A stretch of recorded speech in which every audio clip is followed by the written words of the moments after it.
Citroen C3 Aircross review. What is it?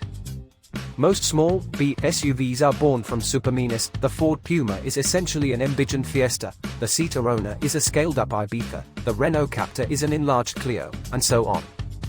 But though it too is based on a Supermini, the Citroen C3 Aircross has altogether more practical origins. Back in 2017, the Aircross was conceived as a replacement for the C3 Picasso, a small MPV thing that owes its extinction to the astonishing popularity of small SUVs and crossovers. And because Citroën didn't want to totally alienate its existing MPV-loving customers, it aimed to ensure that the C3 Aircross is uncommonly versatile for a car of this type. As soon as you get inside, its origins are apparent. The company says the crossover, its third best-selling car in the UK behind the C3 hatchback and bigger C5 Aircross, combines the commanding presence and seating position of an SUV with the modularity of a more versatile MPV. Read on to see if its claims ring true. So what's new? The C3 Aircross was restyled in early 2021 after 4 years on sale, with a completely new front end. Where the older car's face was friendly, the latest C3 Aircross wears a more assertive look that features standard fit LED headlights, toothy grills, and an aluminium-look skid plate. You might love the way it looks, but we're not convinced.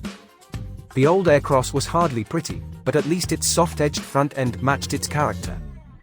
The new car's face is entirely too aggressive for a car that just isn't. Not even slightly. At least the C3 looks the same as before from the A-pillar backwards.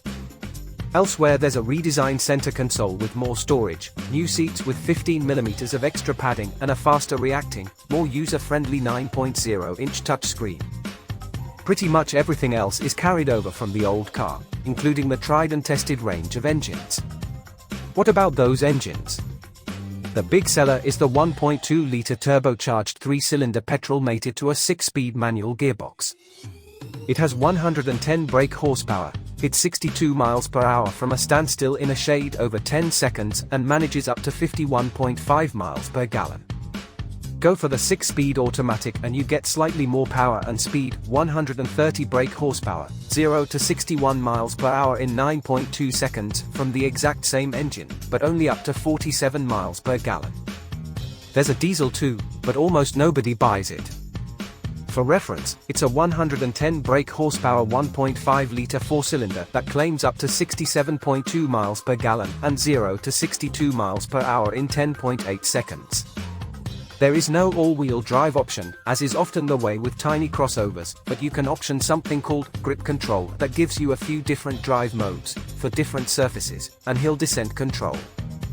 No engine is electrified in any way, nor is there a plug-in hybrid or all-electric option. At least not for now.